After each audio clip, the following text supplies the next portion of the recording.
Good morning, everyone, and welcome to Semel Grand Rounds. Today, we're very excited to have Dr. Elizabeth McCauley here for our talk. If you have any questions for Dr. McCauley, please feel free to write them in the Q&A during the talk or once the Q&A is started. Also, remember to fill out the survey in order to claim your CME credit. The survey will open immediately upon closing the Zoom, or you'll get an email around noon tomorrow. And now I will turn it over to Dr. Piacentini to introduce this morning's speaker. Good morning. It's my pleasure to introduce Dr. McCauley and to this inaugural Cantwell lecture. And excuse me one second, because I just lost my notes. Here we go. The Dennis Cantwell Memorial Lecture is given in honor of Dr. Dennis Cantwell, a former faculty member and leader, really one of the fathers of child psychiatry. And we were going to have this was going to be a live presentation last year, actually on St. Patrick's Day, which would have pleased Dr. Cantwell, the tried and true Irishman. And it was canceled. I think it might have been one of the first pandemic cancellations. So it's really my pleasure 1 year later to be able to introduce Dr. McCauley for this talk. Dr. Elizabeth McCauley is a professor at the University of Washington, as well as adjunct professor in the departments of pediatrics and psychology. She's also currently the associate director of child and adolescent psychiatry at University of Washington Seattle Children's Hospital. And in perhaps a first for a child psychiatrist, she has served 2 separate stints as interim director of the Division of Child and Adolescent Psychiatry at UW. Dr. McCauley's research focuses on the development of interventions for the prevention and treatment of depression and suicidality in youth, and she has developed and/or tested prevention and intervention strategies to address depression in clinical primary care and school settings as PI or co-PI for multiple NIMH R01s and other federally funded grants. This work has included the Reaching Out to Adolescents in Distress, or ROAD study, which tested collaborative care treatment models for management of depression among adolescents in primary care, and the Collaborative Adolescent Research on Emotions and Suicide, or CARES, multi-site trial for suicidal youth. Dr. McCauley has worked with others in our department, most notably Dr. Jonas Sarno, on research looking at sleep and depression and suicide. Dr. McCauley is board certified in clinical child and adolescent psychology, and she has held leadership positions in national psychological organizations and won a number of awards for her contributions to the field. Through her work at Seattle Children's Hospital, she has trained countless young child psychologists and psychiatrists to work with youth and families dealing with mental health problems, as well as those coping with acute and chronic medical conditions. So it's my pleasure to introduce Dr. McCauley and her talk today, which is titled Adolescent Depression and Suicidality: Can Treatment Stem the Tide? Dr. McCauley? So thanks very much for that kind introduction, John. I'm going to, it's an honor to be here, and I am going to share my screen with you. Okay, I'm hoping you can see my slides and all is well. And I'm going to move these guys out of the way. So the first thing that I would like to say, first, it's an honor to be here to talk about adolescent depression and suicidality, a problem that I think we're all aware is really pushing the limits of our knowledge and our ability to intervene effectively. I want to take a moment to say what an honor it is to be here for the 2021 Dennis Cantwell Memorial Lecture. Unlike many of you, I actually had the opportunity to work with Dr. Cantwell early in my career and early in the process of research, the development of research on child and adolescent depression. He extended an invitation to my very green research team to come to a small meeting at UCLA to talk about development of depression, as we had been funded, luckily, to do a longitudinal study of depressed youth. He went on to invite us to contribute to a psychiatric clinics of North America that he was editing, and probably without knowing it, he helped to cement our sense of confidence and commitment to continuing work in what was at that time a really just an emerging research area. I'm sure that across his career, he did the same for many, many other folks, and we are certainly thankful. I'm going to try to, oh, it's going forward. I can go forward now. I'm going to quickly talk about my acknowledgements. So we owe thanks to NIMH for funding our research, for the Institute of Education Sciences, to Seattle Children's, and also the University of Washington for the support that they've offered us. And also we have published an intervention guide. Quickly, our learning objectives today. I'm going to talk very briefly about emerging findings on the prevalence of depression and suicidality, discuss again briefly the environmental and biological factors that could be contributing to this increase, and then want to focus the bulk of my time on current findings on the efficacy of our interventions and present some strategies that we're testing in Seattle to improve treatment outcomes. So if we think about the recent trends, we know that nationally, 3.1 million adolescents are diagnosed with depression every year. That's a huge number of youth.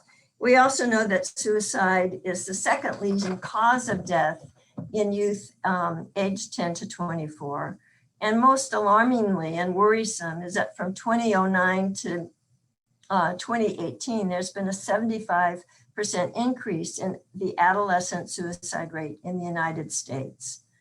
So we clearly have a huge problem on our hands. In the if we look at Washington State Youth Survey data, the data that I just presented to you, that in an average 10th grade class, 11 youth would present with depressive feelings, would endorse depressive feelings.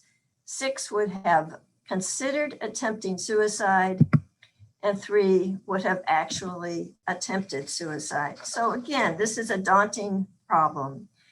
We also need to note that the youth that present with depression and suicidality are a very heterogeneous group. The DSM diagnostic criteria for depression have low diagnostic validity and specificity and unclear diagnostic boundaries. Comorbidity is the rule, not the exception, with 40 to 90% of the youth that we see presenting with a comorbid problem, and sometimes 2. There's a couple of very high risk groups, youth that are exposed to early adversity, which again is a large and very diverse group of children. In our work with depression, we estimate that about 50% of the youth we see have had early adversity of some sort. Sexual minority youth, which is a growing part of our population, are again at high risk for depression and suicidality. And females overall are at an increased risk. So we have clearly our hands are full in terms of the work that we're doing, and then along comes COVID.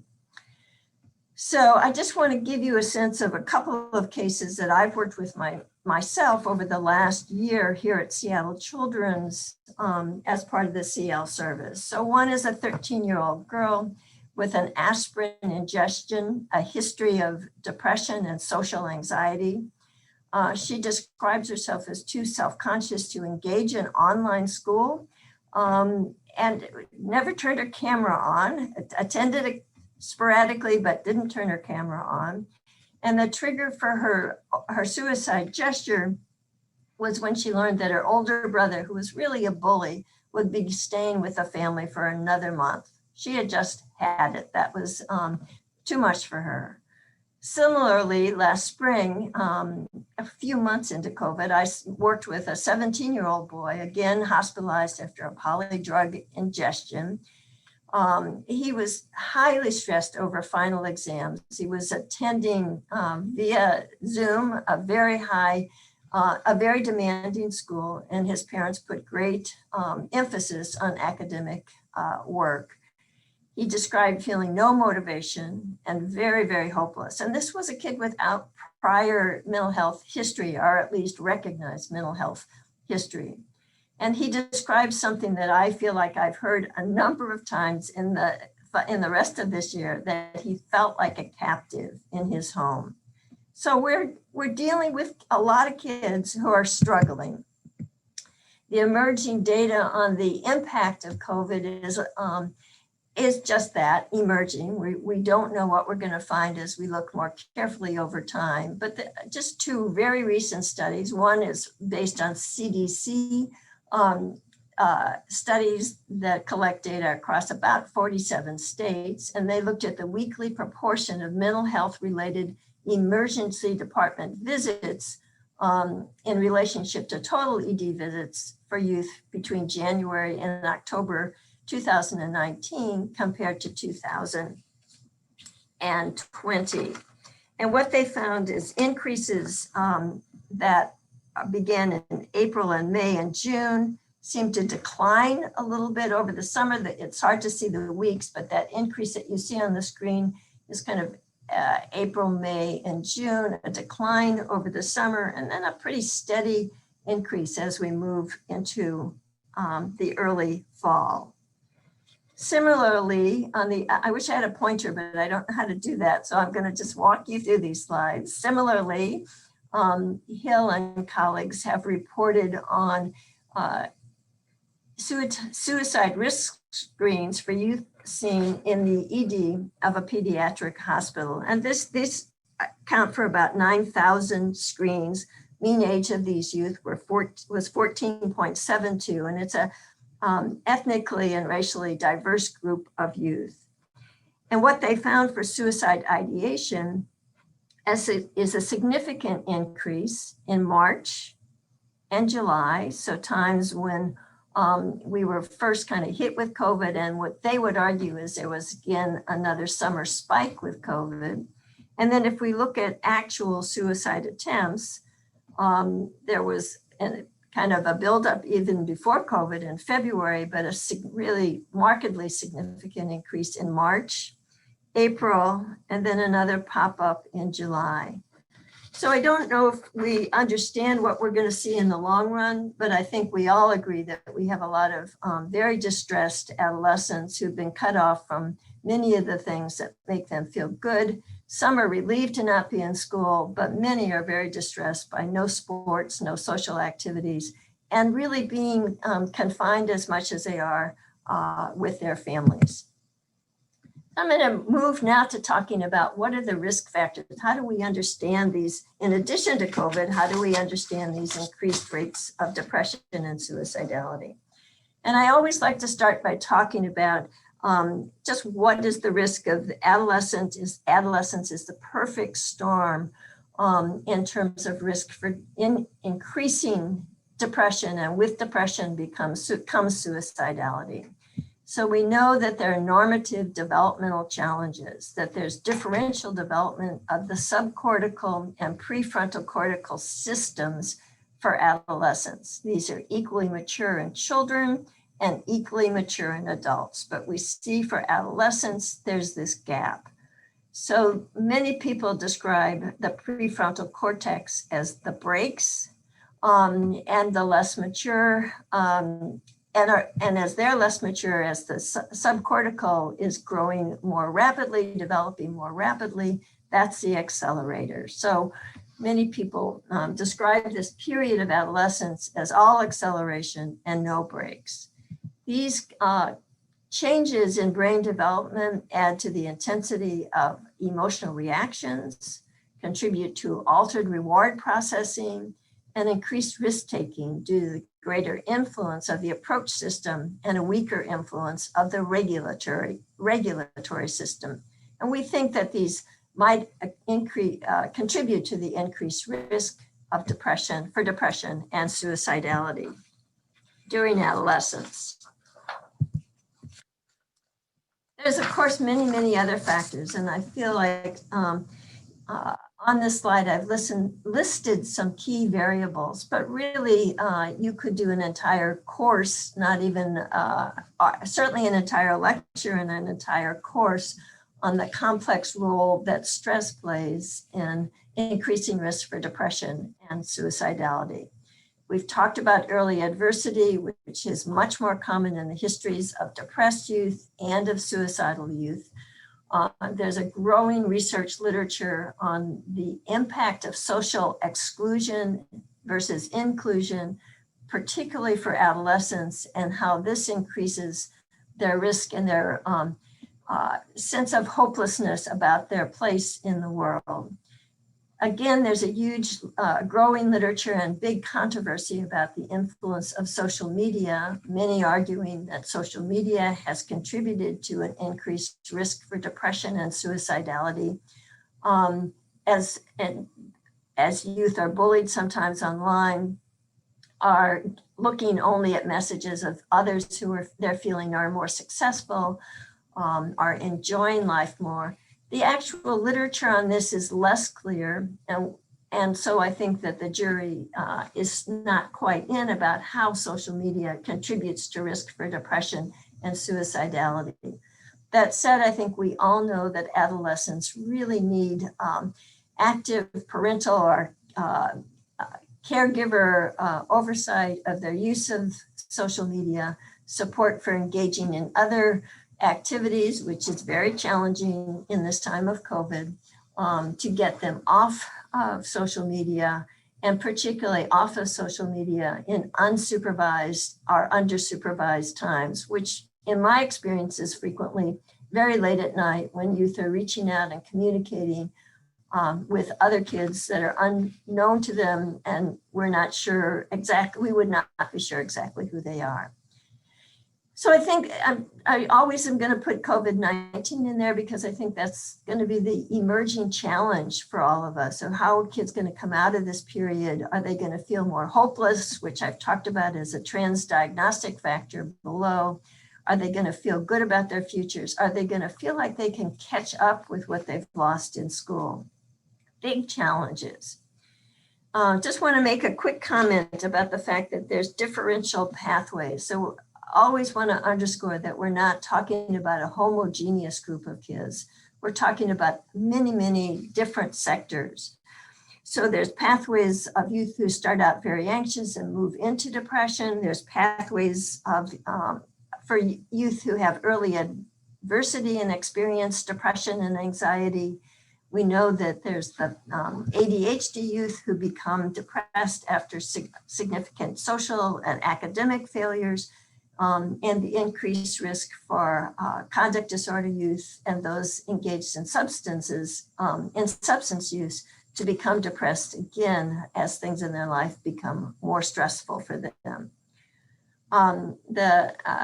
So I think this is all the pathways and the coping mechanisms, or the kind of way that people are thinking about your ability to cope, and kind of that balancing act between pain and hopelessness. And this is a kind of an image that Forefront, a suicide prevention organization here in Seattle, has put out to kind of demonstrate the balancing act that contributes to increasing risk for depression and suicidality.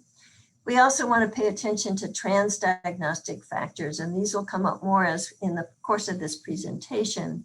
But emotion regulation has emerged and is continuing to emerge as a critical factor. We know impulsivity is highly related to suicide risk. And then there's this increased concern about hopelessness, which seems to, again, also be related to suicide risk and certainly to depression. And I worry is going to be more of an issue as youth emerge from COVID. So now I'd like to move forward and talk a little bit about interventions. I'm trying to check the time, where we are and what is needed next. And I'm going to, again, be rapid fire here to be able to talk about some projects we're doing at Seattle Children's. So if we think about treatment for depression, the trends in the late 1990s, we were at top of the world. We thought we had this problem fixed. CBT was the way to go.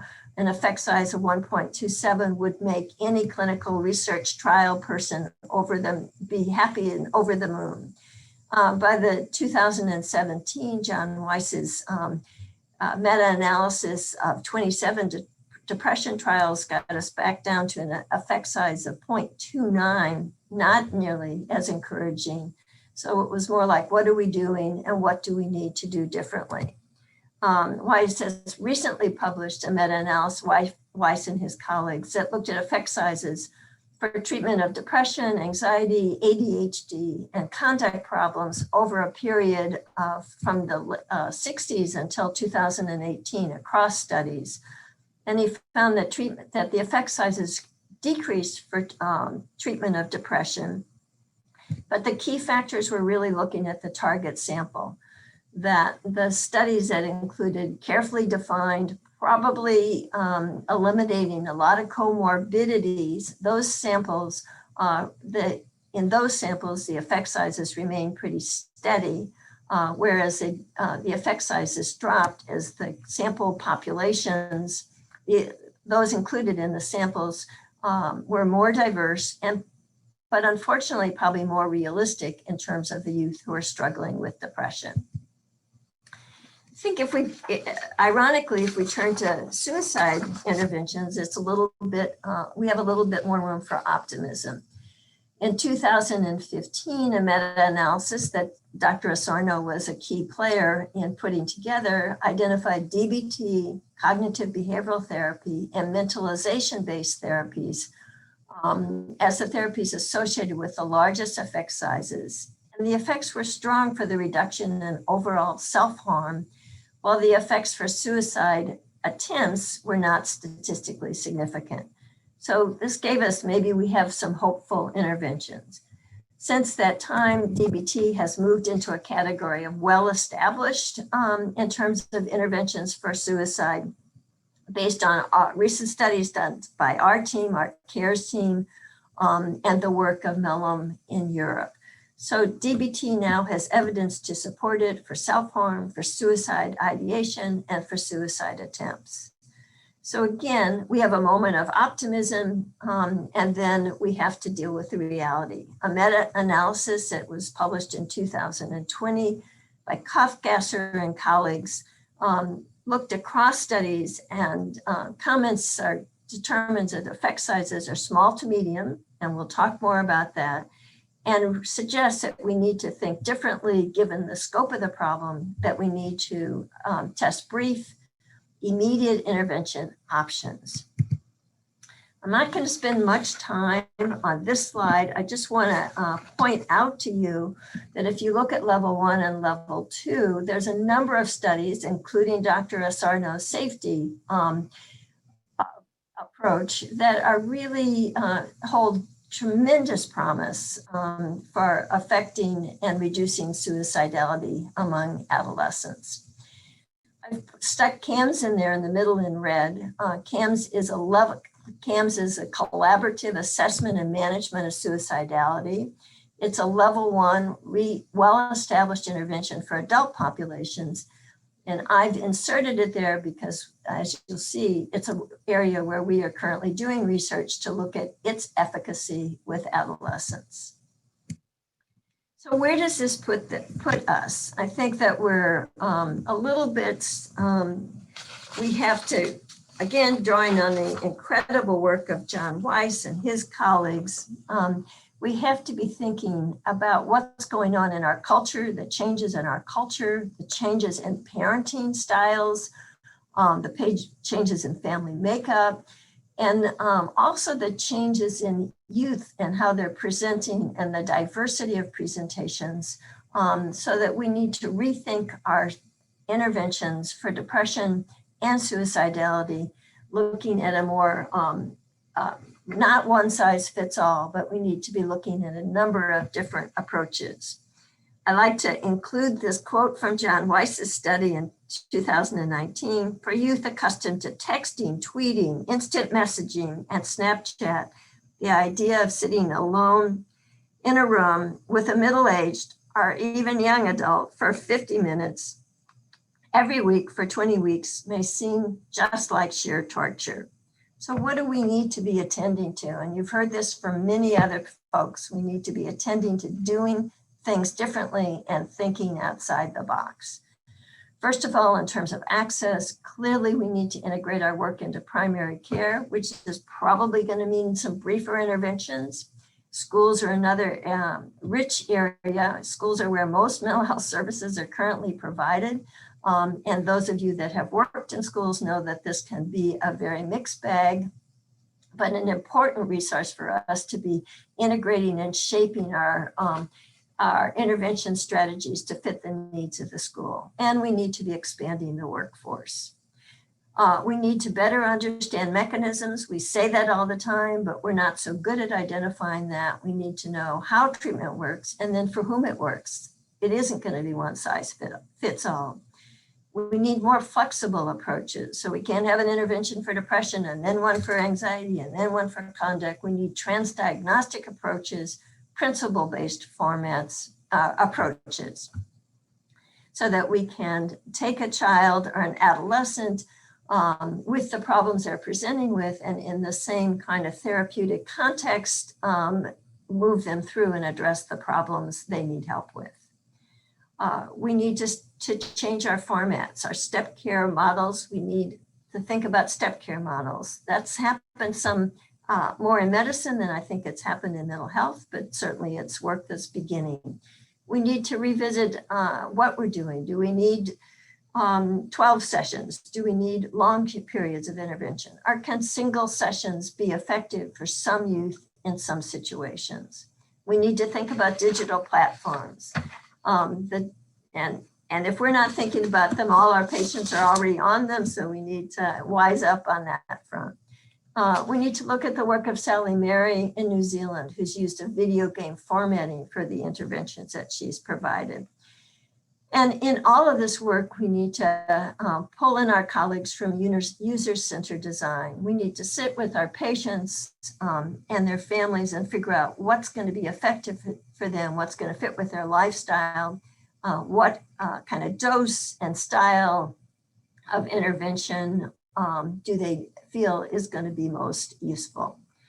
Again, when we talk about suicide risk, and I talked about that meta-analysis once before, we need to test brief, immediate intervention options. So we need to change up how we're doing our work across depression and suicidality. So I want to spend the rest of my time looking to see how much I have, and talking about two projects that we have going at the University of Washington and Seattle Children's to kind of look at improving treatment response. The first is a project that builds on the initial work that we've done with behavioral activation, and have partnered with others to develop a behavioral activation depression treatment pathway, and then work that's built on our DBT suicidality work to look again at the shorter term immediate interventions using CAMS, so our CAMS crisis care model. Just a little bit of background for those of you that might not be aware of it, that we got in the 2000s, probably about 2010, as the meta-analytic studies were suggesting that CBT wasn't the cure-all that we had hoped it would be. That coupled with the enormous growth in our understanding of neuroscience and the neurodevelopment of adolescents led us to begin to think maybe we should be targeting our interventions for depression differently. So we began to look at, be interested in this vulnerability to reward dysregulation, which was might be greater during adolescence because neural reward systems are still developing. We became interested in behavioral activation, which I'll talk about in a minute, which is really focused on enhancing experience of reward. And just a much more recent study that has developed over the course of the time we've been doing this work has been done by Sringaris at NIMH, who has published in 2015 a very elegant study of looking at depression in adolescents as it is associated with deficits in reward anticipation. And they looked at functional MRI studies of responses to a monetary incentive task, recruited 1,500 adolescents and followed them over a 2-year period. The figure shows the difference in those with clinical depression and those with subclinical depression in terms of different areas of their brain that seem to be lighting up in these tasks.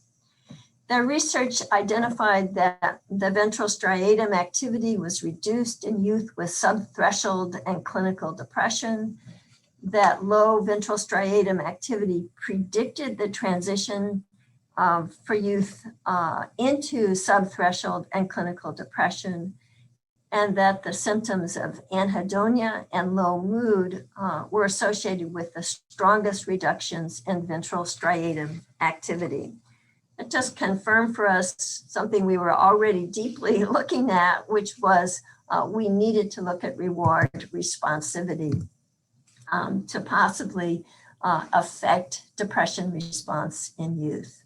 So we turned to behavioral activation. Behavioral activation's been around a long time. Many people see it as a part of a CBT protocol, but it focuses much on what you're doing and mostly on what you're doing and much less on what you're thinking. And Peter Lewinson has written about this for many decades. So the premise is you can change how you feel by changing what you do, kind of stepping away from the cognitive approach. And the model is the decrease in frequency or range of reinforcing stimuli or the increase in frequency of punishment is what leads to depression. BA focuses on 3 core strategies: facilitative, which are the engagement strategies that are uniform across most behavioral mental health interventions, psychosocial interventions, medication interventions, all of our interventions. But the things that are unique is this clear focus on activation and the processes that inhibit activation. So withdrawal, avoidance, and ruminative thinking. Now, we're all capable of these responses, but we know that adolescents, I would say, are particularly champions of avoidance as a way to manage the problems that they're experiencing. So in a BA model, we see it's a very non-pejorative way of presenting depression to youth. Life events, things happen. Negative things happen, things you have no control over happen. Life becomes less rewarding. You begin to feel sad, tired, worthless, indifferent. That means that you stay home. Now you can only stay home, but you may stay in bed all the time. You may watch more TV. You may withdraw from your social contexts, even via your phone or your social networks, and you begin to ruminate. That can lead to loss of connections, loss of positivity. You can get your parents certainly upset with you.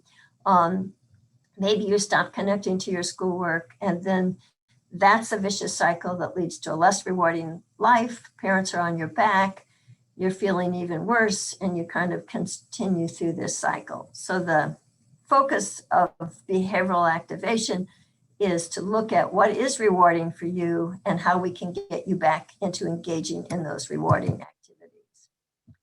I'm going to go quickly by the data.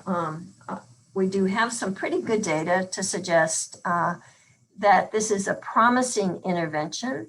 Of the effects that are outlined in the 17 separate studies that have been done with youth, there's a wide range of effect sizes, and that's moderated by study design and depression status. And there's different ways of looking at BA. intervening in a BA manner. And most of the work that we've done is what's called contextual BA.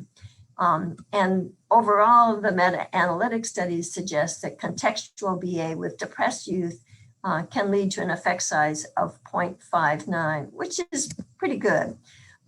We published a proof of concept paper in 2016 where BA was compared to evidence-based treatment for depression. This was a small study. We just wanted to see, could we affect change in depression compared to a group of kids who are getting either CBT, predominantly CBT, a small handful IPT, and we found that BA and worked as effectively, and in some cases more effectively.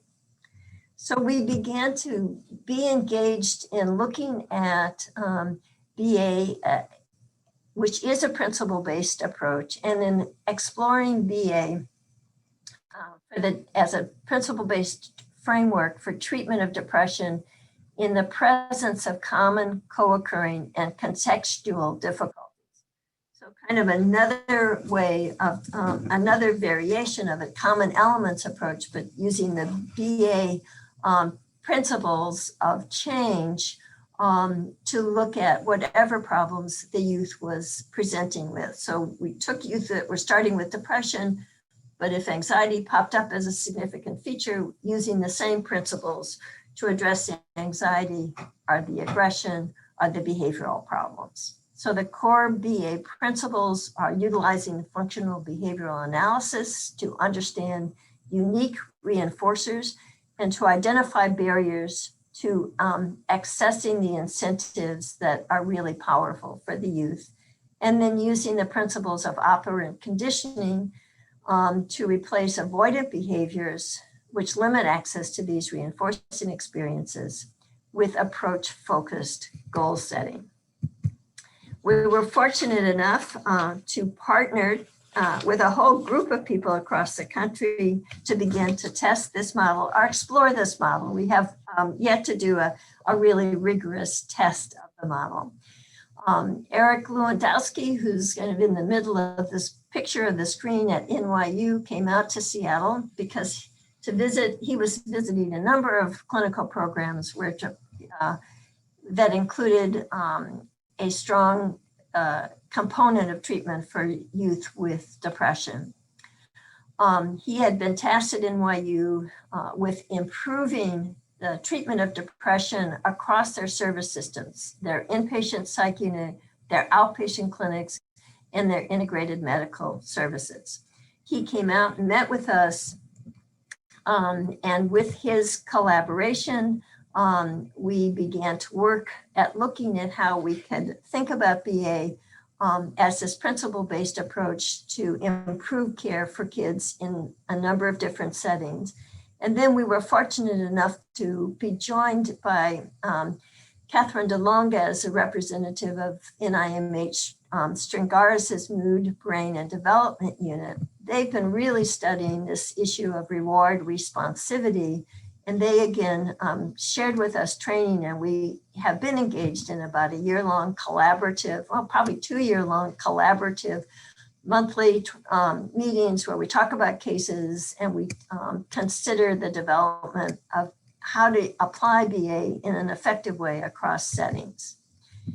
So this is the depression care pathway that we are outlining and testing in our clinical settings, and hope eventually to be able to test in a more rigorous manner.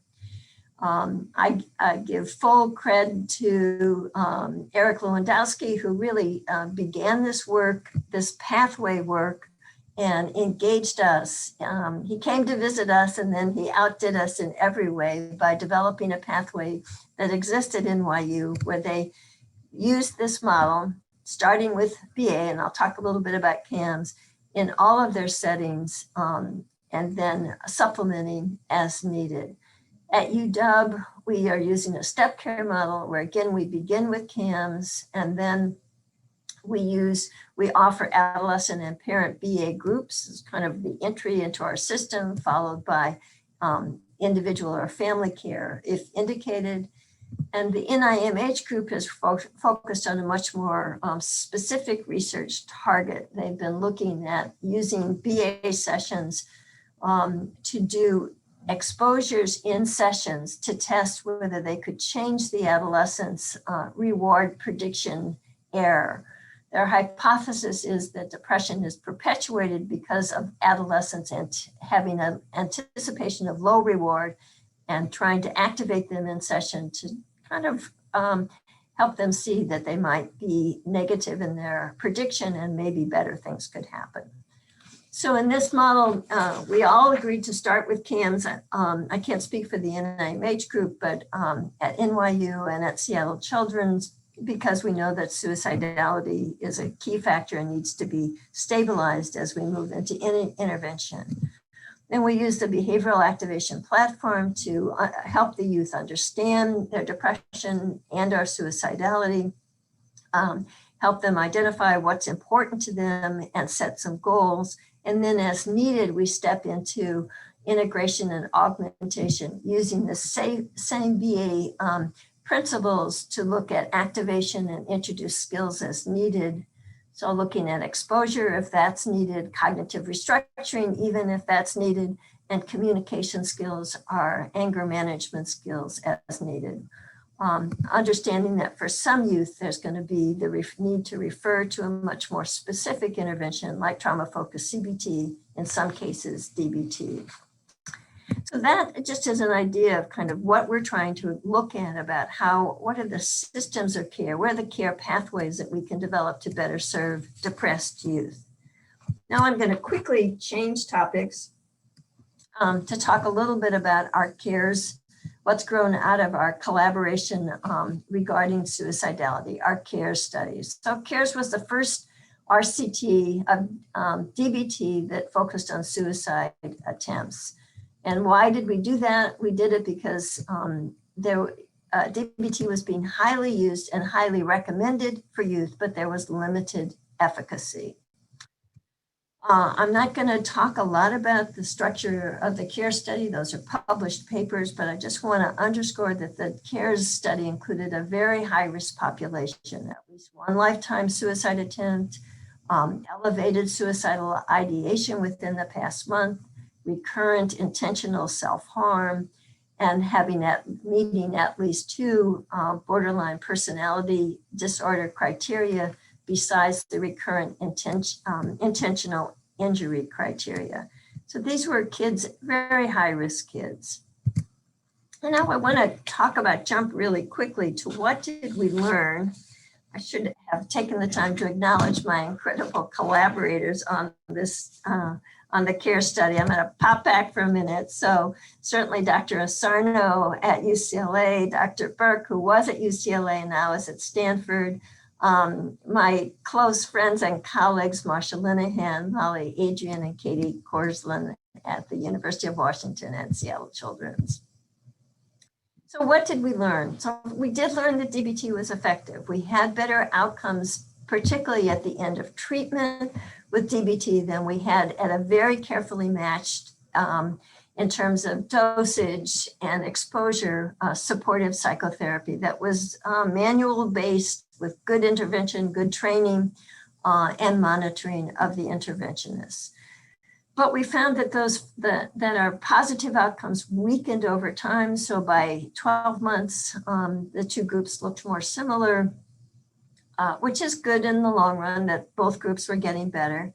But many youth in both groups continued to engage in self-harm behavior. So we realized from this DBT was effective, but it wasn't the be-all and the end-all. We then have conducted a series of studies. We certainly looked at who benefited the most, and this is a paper led by Molly Adrian, published in 2019. And we in our DBT study, adolescents with more extensive self-harm histories, more externalizing symptoms, and higher conflict families coming from higher conflict families with more severe emotion dysregulation in both youth and parent benefited the most. So again, we're beginning now to see that there might be some way to match the intervention to the unique characteristics of the youth. And what do we think made a difference? We as a research team and both sides, I think, firmly agreed that what made a big difference was that DBT offered a more active parent involvement. The youth and the parents were in groups together learning skills, whereas in our supportive psychotherapy, that didn't happen. We think that led to greater retention in treatment and also was quite powerful in the response to our treatment, the fact that the DBT did better. The other factors that were associated with change is we looked at emotion regulation. So decrease in self-reported emotion regulation between baseline and end of treatment happened for both groups. The DBT group demonstrated a significantly greater decline than the supportive psychotherapy group. And in a paper that's just being published, it's online now, but it's just coming out, I think, in the next few weeks, led by a beautiful piece of research work led by Dr. Asarno. We did document that emotion regulation mediated the DBT and self-harm remission during follow-up. So that the key role, first in the DBT model, the key role of change in emotion regulation was proven. And we can see for all our future work that emotion regulation has got to be a central variable that we're paying attention to.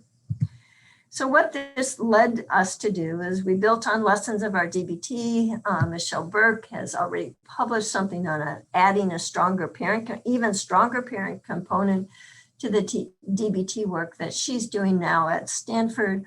Kirill Gurkovenko, who works with us in Seattle, has developed a parent training component to that's mandatory now for our DBT program that we're assessing.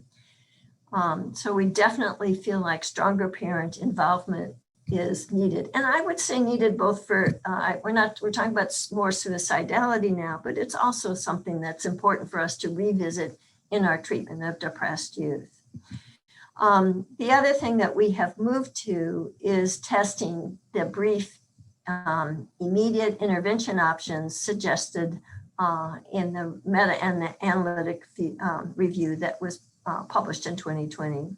So we've turned to develop an urgent care model to reduce the ED burden and to provide alternatives to hospitalization. So the final thing I want to share with you is our CAMS work.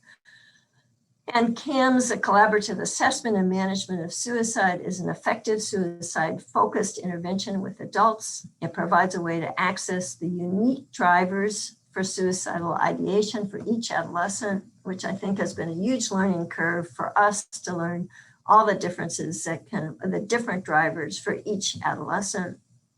It's flexible, it's not tied to one specific intervention protocol, and it holds tremendous promise in our minds as a strategy to assess, stabilize, and connect suicidal youth to care.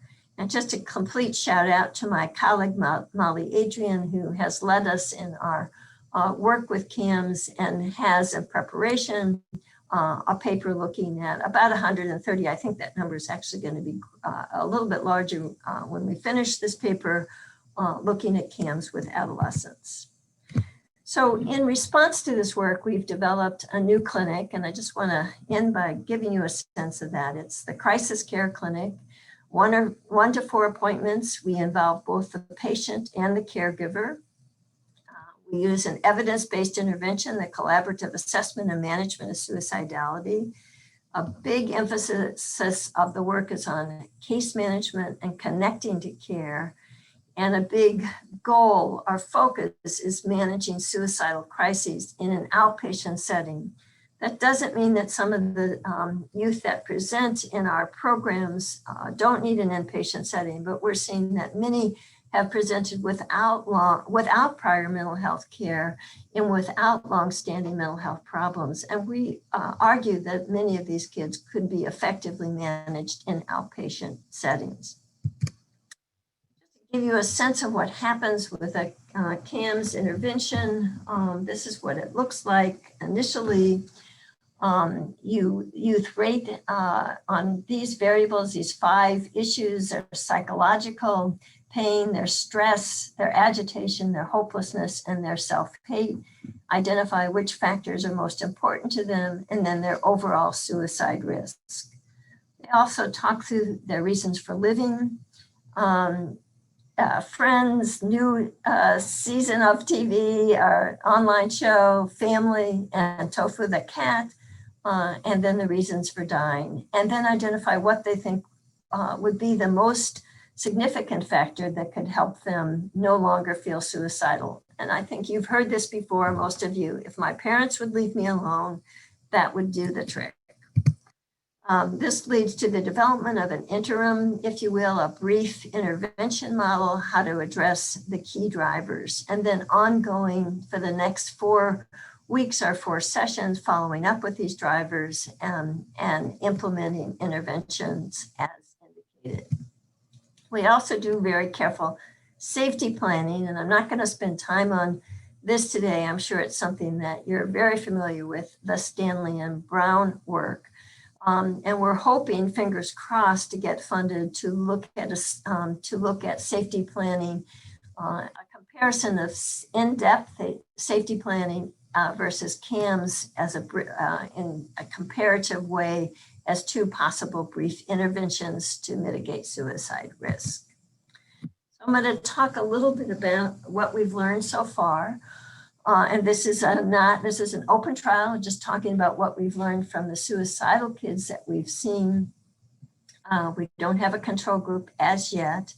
Our goal was to increase services for suicidal youth. Our measure was referrals and patients seen. We got in about the first year and a half, 266 referrals, 112 were seen. Some were not appropriate, but I think it's important to note that 27% we had capacity constraints. And I think this issue of adequate access to care, particularly for kids in this crisis moment, is an incredible challenge that we all need to address. We looked at our outcomes in terms of suicidality.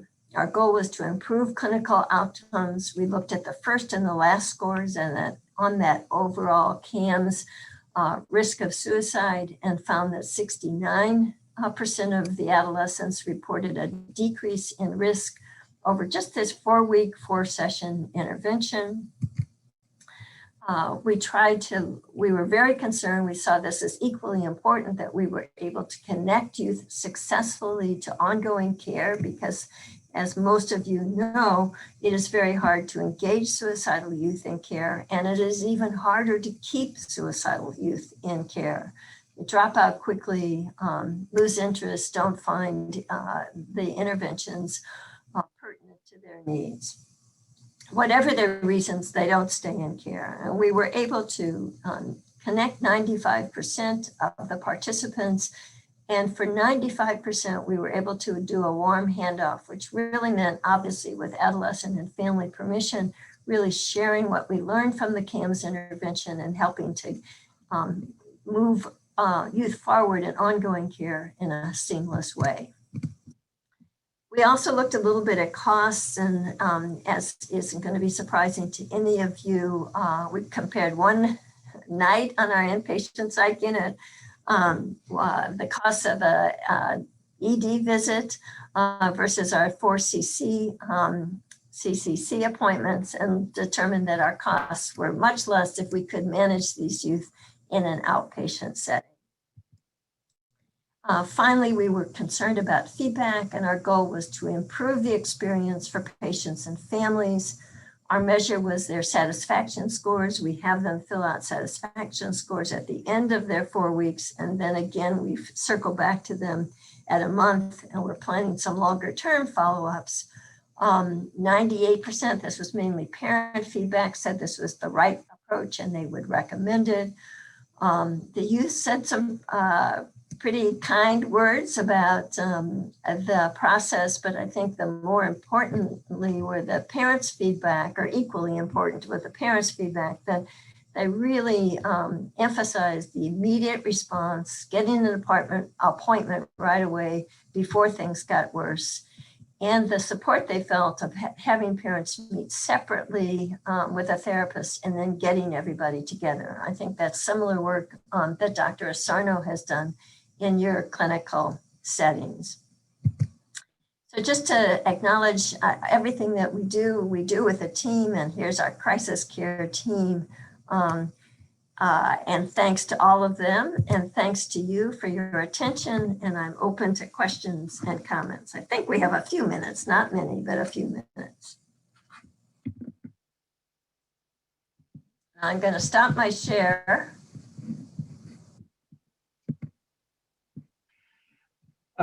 Elizabeth, that was a fantastic talk. I mean, getting comments and side texts and things about this was really, really helpful and really important work that you're doing. So we have several questions. We're not going to be able to get to all of them. One of the first is there a correlation between parents who are not clinically depressed, but not happy, and kids who are more depressed? I would say that there is definitely differences between those groups of kids, and that we need to be paying more attention to carefully delineating those differences and then titrating our treatment responses to those kids. And so the things that I would look at about how we identify the differences are pretty straightforward, pretty traditional. How long have these problems been around? How much impact are they having on the youth's life? How intrusive are they in terms of their ability to cope with school, with friends, with home? So one of the things that some of the work that has looked at the efficacy, if you will, of the individual therapy options, which is, I think, a new and exciting way for us to think about treatment, is that in some of that work, that team has looked at who benefits, and the folks that benefit are kids who are less severely impaired and have fewer comorbidities. So I hope this answers the question, but I think we need to be defining the youth who's in a highly stressful situation and responding, not able to cope, struggling with that level of stress, versus the youth who maybe has a more persistent course of depression and long-lasting depressive symptoms, and think about intervening differently with them, engaging with them differently, and using briefer, more focused, more time-limited interventions for the youth. I feel like we're seeing in our emergency department and some of these kids who have made suicide attempts, this wide variability, and some kids are actually high-functioning kids, no prior mental health service, and a lot of it maybe is COVID, but just kind of being kicked over the edge, if you will. And I think that's why we have been motivated to try to step back from an automatic hospitalization, psychiatric hospitalization, to thinking about trying to manage these kids, get them back as soon as possible into their normal environment, and then support them and family to help figure out how to kind of talk about suicide risk within the family, communicate about, I mean, families are worried. Can I walk the dog? Can I ask him to do a chore? Those are kind of practical questions. Thanks. And we've had a couple questions about motivation. And so I'm going to try to put these into one, summarize them into one question. Can you talk about what families should do at home to assist with suicidality? Family involvement helps, but kids say, leave me alone. And the other question related to this was, the same thing. These are great programs, but if the kid isn't motivated, how do you get them to engage? Well, the $64 million question, I guess, how do we motivate our adolescents? I feel like it's one of the things that attracts me actually to the BA model, because, and I'm not saying this is the only model that does this, but I think that it also, IPT kind of does this focus on what's important to you, and some of the ACT work of really spending a little bit of time figuring out what is important to an adolescent, what kind of What does motivate them? What are they willing to engage in? What are they willing to at least try? Or how do they see their future and where do they want to go? We were working with a lot in some of our school-based work with this notion of kids that weren't very motivated to address the problems that the teachers and the school professionals were concerned about. And one of our MI colleagues here, Kevin King here at the University of Washington, kind of wrote a really nice little module for us where you fall back and just say to them, begin to do this kind of values exploration with the student. No demands, we're not talking about change, but what is, where would you like to see yourself going? What do you see as a future? Who do you admire? Who are the folks that you see as role models or people that you admire? And so spending a little bit of time, I think also in the BA model can allow you to spend a little bit of time to think about what is of value to you and how can you ooch forward in very small steps to get there. And there's a lot of, we outline that model in very much of a exploratory, trying experiments, trying really small things to see if it makes any difference in your mood and taking it very non-judgmental. Maybe it'll help, maybe it won't help. Maybe you'll feel different, maybe you won't. Let's just give it a try. Let's try some of these things. And I think we've had pretty good luck, and maybe you could argue that we've had good luck because the kids that we've worked with have been willing to work with us. I think that's certainly how do we broaden, make therapy more engaging for more youth. Maybe we provide more apps where they can track what they're doing, or we reach out to them on an app. I don't know if you all have been reached out to, but I'm a person who the COVID people ask me every week, have I had any response to my immunization? And I respond promptly. It doesn't take any time, but it reminds me.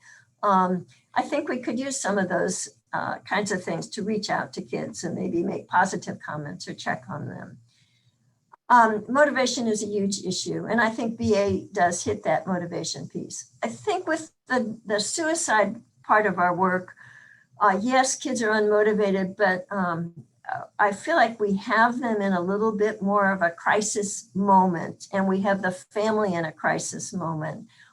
So we're able to take advantage of that crisis moment to say, your parents, everybody's going to be really worried about you now. They're going to be all over you. So how can we begin to work with you and them so you can communicate about risk, talk about these suicidal feelings. We've set up some very simple things. We just really, kids that don't want to talk, we do a number system. If I'm a 1, I'm okay. If I'm a 2, I'm iffy. If I'm a 3, I need help and I need you to step in here and not have to say anything else to the parent.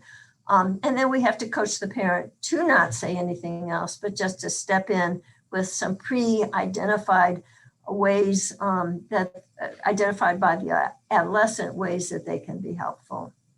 So motivating an adolescent is going to be, can keep everybody's career busy for the rest of all of our lifetimes. So we have so many questions, but we are over time. You've generated a lot of interest and discussion with this talk, and the virtual applause is deafening. I wish we were in person, but we're going to have to end now. And thank you very much for a really wonderful talk. I'm sure Denny Cantwell would have been very pleased to have been here and listened to this. Oh, thank you so much, John. And thanks to all of you for your attention. It's been fun. Thanks. Bye, everybody.